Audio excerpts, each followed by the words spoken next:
ហើយដែលរីនដេកសន្លប់មិនដឹងខ្លួនបន្តិចក្រោយមកសំឡេងនៃការដឹងខ្លួនរបស់អ្នកដែលដេកនៅលើគ្រែក៏បានមកលើឡើងអូយអេនេះខ្ញុំនៅទីណាហ្នឹងតើខ្ញុំស្លាប់ហើយមានអត់ទេហ្នឹងអត់ទេ Farin នៅពេលដែលដឹងខ្លួនឡើងមកឃើញខ្លួនឯងនៅទីណាក៏មិនដឹងអ្នកជំនួយម្នាក់នេះមានឈ្មោះថា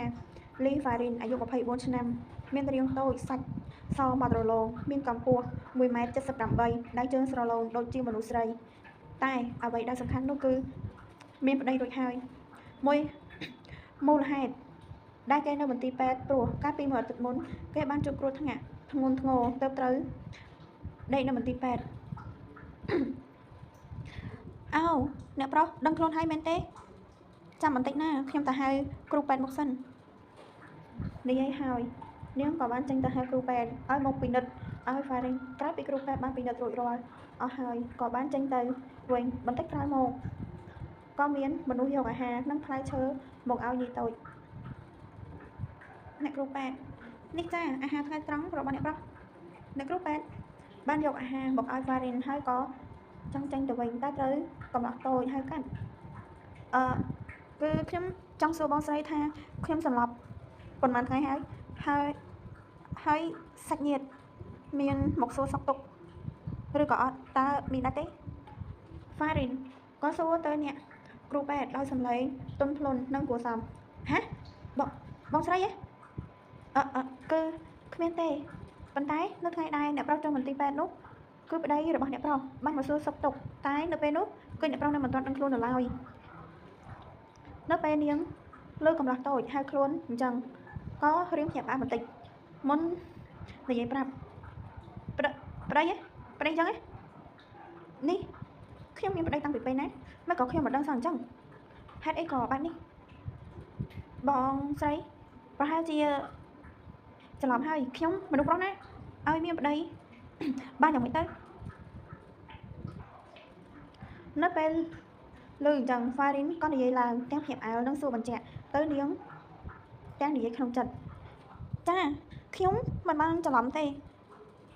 នេះអ្នកប្រុសមិនចាំទេប្តីរបស់អ្នកប្រុសគឺលោក Livia Grasser Licol នោះអី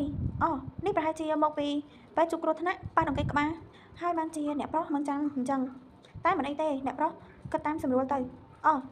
ខ្ញុំវិញនឹងភ្លេចទៅហើយនេះគឺក្តារហ្គេមដែលលោក Livia គាត់ផ្ញើទុកឲ្យអ្នកប្រុសនៅពេលដឹងខ្លួនណាបើអស់អីហើយខ្ញុំសូមលាទៅវិញហើយ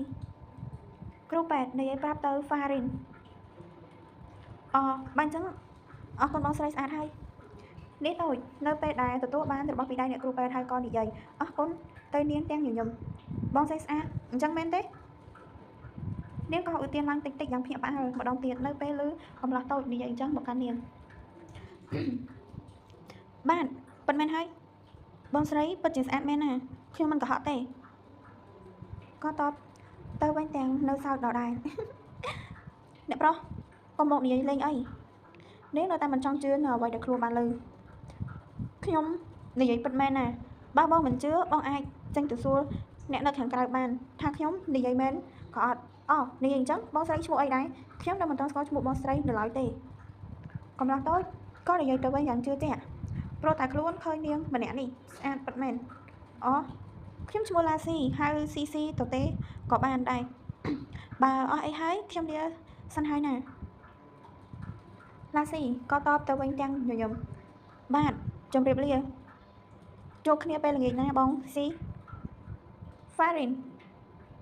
ក៏តបទៅវិញទាំងញញឹមដូចគ្នានៅខាងក្រៅបន្ទប់នៅពេលដែលឡាស៊ីចូលមកដល់ខាងក្រៅពួកអ្នកផ្សេងទៀតក៏នាំគ្នាសួរទៅឡាស៊ីណែយ៉ាងម៉េចហើយមិនក៏ចូលទៅយូរខ្លាំងម្ល៉េះតើឯងត្រូវមកទៀតហើយមែនទេគ្មានទេគាត់មិនបានថាអីឲ្យខ្ញុំនោះទេផ្ទុយទៅវិញថែមទាំង